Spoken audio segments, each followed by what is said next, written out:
Hello, welcome. This is Blockchain Bloom, the blockchain educator. I'm Metal Pink, and in today's video, I'm going to talk about that the Bitcoin spot ETF outperforms any other ETF on the market. And let's talk about the details.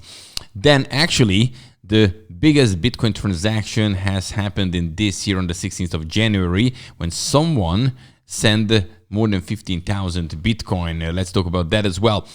Also, who owns the most Bitcoin in 2024? I think that is also very important to check how the whole list now looks like.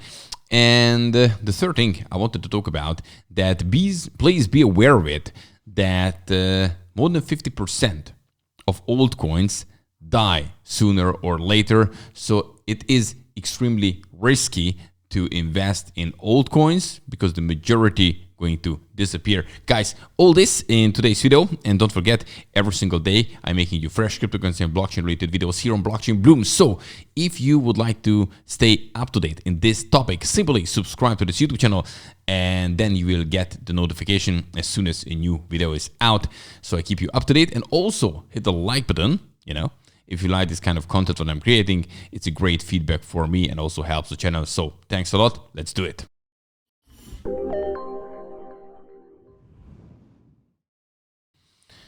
Okay, how the prices look like? Well, Bitcoin is actually tiny little bit down, 0.75%. Ethereum 0.3 up, so no major move from the big guys here.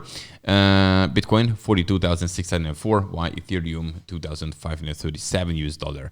On the other hand, we have some altcoins. Render going up 10%, Beam 10%, VU 7%. Among the losers, Blur 6% down, Thea 4%, Sui 4% down. So now no major moves. When we're looking at the Bitcoin candlestick chart, we can see that actually no major move is happening. However, we're still in this channel. We haven't really broken and closed under this trend line. Also, the support level is working.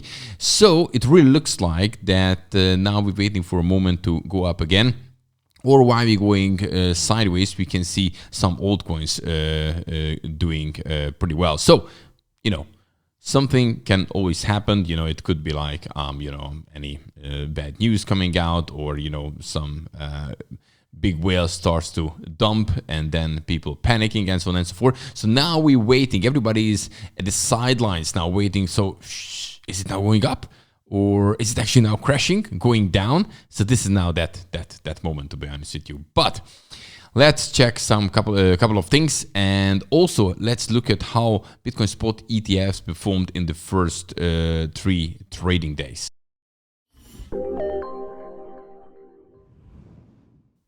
First of all, fun fact: we had the biggest Bitcoin transaction in this year so far. When actually, here you can see it better. That was a tweet, but this is actually the exact one here, the data.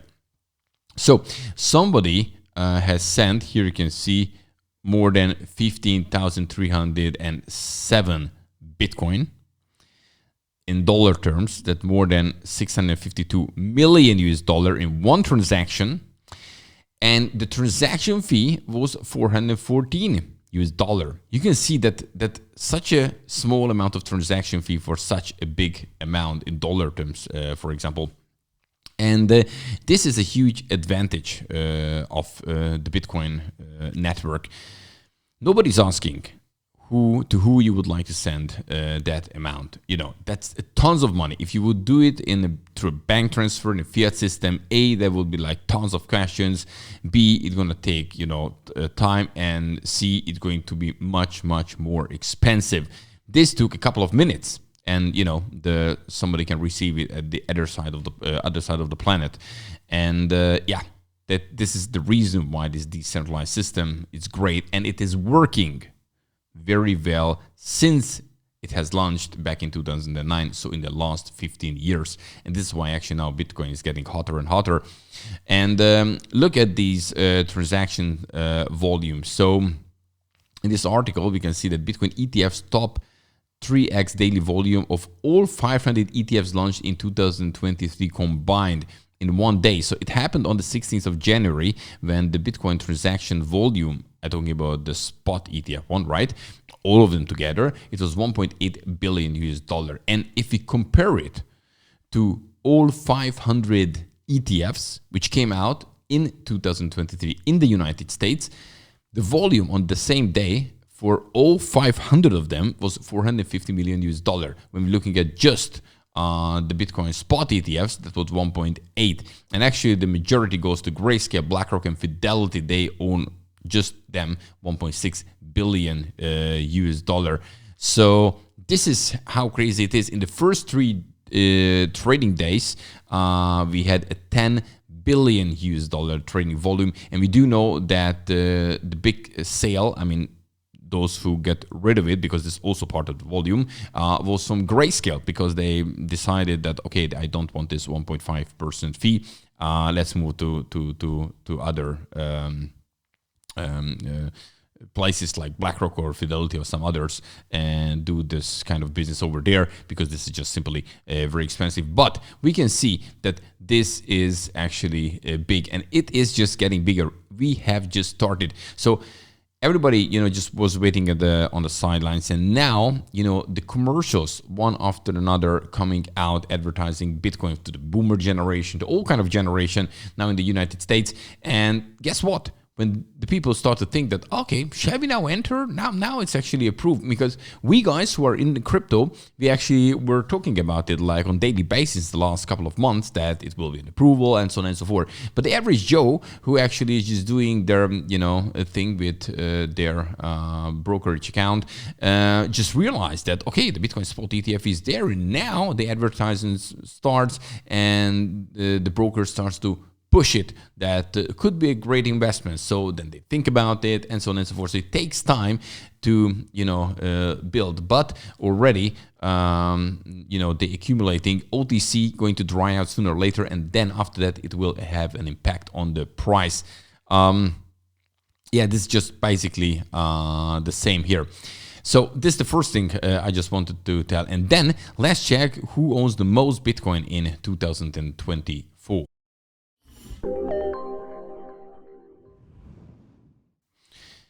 Right, okay, so let me share the screen. In this article, we're looking at basically who owns the most Bitcoin, because we should look at really countries, private, public companies, and so on and so forth. First of all, Satoshi Nakamoto, who is the founder of Bitcoin, mined more than 22,000 blocks starting on the 3rd of January 2009, and therefore Satoshi received more than 1 million Bitcoin, right, as a block reward. So this is the most which goes to one person, group. We don't know who Satoshi is. Then we have individual Bitcoin whales. For example, Tyler and Cameron Winklevoss. They had this kind of case with Mark Zuckerberg, about Facebook back in 2008. They got as a settlement 65 million US dollars. And they said that a few years later, they announced that they had bought approximately $11 million worth of Bitcoin at an average cost of $10 per Bitcoin. So that estimates that the Winklevoss twins own now about 70,000 Bitcoin right now. That's a pretty huge amount. There are a couple of guys. Michael Saylor, we all know him. He announced it in October, and that was the beginning when really MicroStrategy started to accumulate Bitcoin, that he personally holds 17,732 Bitcoin. So this is nothing to do with MicroStrategy, right? Then we have, this Bitcoin whale addresses. Some goes to Coinbase, some to Binance, and so on and so forth. And interestingly, public companies collectively own more than 223,565 Bitcoin, equally of the total supply, 1.2% of the total supply. MicroStrategy has a huge chunk of this, as you can see. 189,150 Bitcoin. That represents 0.9% of the total supply, of the total Bitcoin supply. So that's crazy. Private companies own 316,067 Bitcoin. That's about 1.5% of the total supply. ETFs. ETFs and other funds own combined 819,125 Bitcoin. That's 3.9% of the total Bitcoin supply. The largest holder, it's Grayscale Bitcoin Trust at the moment with 3.2% of the total supply. And in total, ETFs, public and private companies own almost 1.5 million BTC, more than 7% of the supply. So it's already there. It's the real Bitcoin. Governments who are holding the most Bitcoin, all together, they hold 244,779 Bitcoin. That's representing the 1.17% of the total supply. The Chinese government reportedly holds 194,000 Bitcoin. We have also Ukraine government privately hold roughly 46,000, more than 46,000. We have El Salvador, and we have also the United States. So, you know, even governments holding now Bitcoin. And, you know, there is this kind of scarcity that, you know, on now OTC starts to dry out, and after that, when we go to exchanges, there are about 2.3 million Bitcoin left, which is available, and not everybody wants to sell it.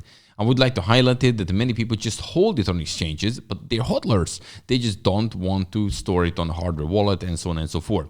And, you know, about bit more than 6.6% of the total Bitcoin, which will be in the market, hasn't been mined yet.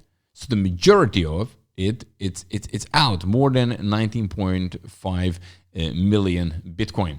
And look, we have here the halvings here. You have the next halving coming in April this year. And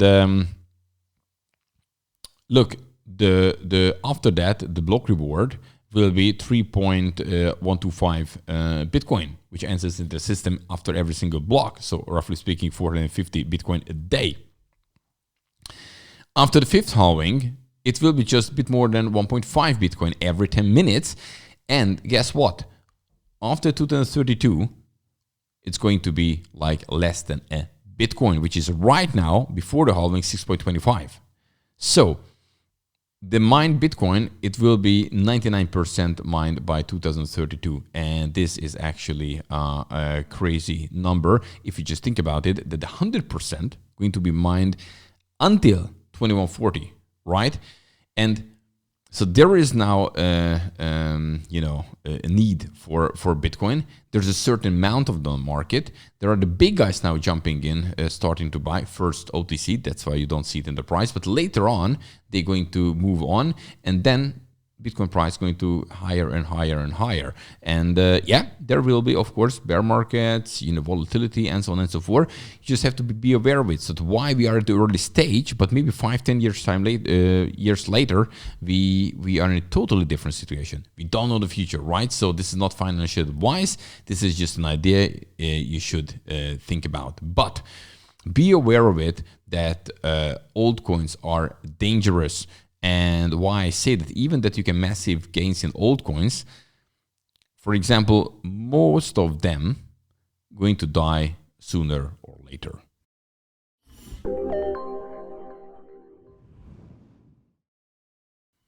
So look at this. Here is the statistics from CoinGecko, and they have listed 24,000 altcoins since 2014. And out of this 24,000, more than 14,000 have died so far. So more than 50%, to be honest with you, actually definitely more than 50%. And just look at the last bull market. In the last bull market between 2020 and 21, 11,000 cryptocurrencies were listed on CoinGecko, and more than 70% of that, those have been shut down, right? As you can see, 7,530 to look at the exact number. Here you can see the years the number of coins died. Obviously, at the beginning, 2014, we didn't have too many. But then more and more and more. And in 2021, that was the biggest. 2022, huge crash. You know, we had these problems with FTX, Celsius, Voyager, and so on and so forth. And the last year, much less. But this was obviously already after the depth of the bear market. And now, and this is the reason why I brought you this data, now the bull market is here. And yes, guys, be aware of it, that the majority of the coins which come out during the bull market won't survive the next bear market, and it won't be here in the next bull market. So you can make crazy gains in old coins, but please take profit and have a strategy. Because when you just say, I'm going to take profit when it's at the top, that's not a strategy. Nobody knows where will be the top. There will be a sudden turn. Then people hold it till it goes down, and they're panicking and selling it even in negative. So yeah, this is just an important message for those who are new in the bull market, never seen one. Don't keep your old coins through the whole next bear market. Take profit. That's very important. On the way up, right? Nobody knows. If you take on the way up profit, then you will be in profit for sure. Don't be greedy. That's very, very important. Have a goal. Guys, that's it for today. Don't forget, every single day I bring you the fresh cryptocurrency and blockchain news here on Blockchain Bloom. If you would like to keep yourself up to date, then you just join the group, subscribe to this YouTube channel. You will get the video as soon as a message as soon as the new video is out, and also hit the like button if you like this kind of content, if it's useful for you, what I'm creating every single day. See you in the next one. Have a good one. Bye bye.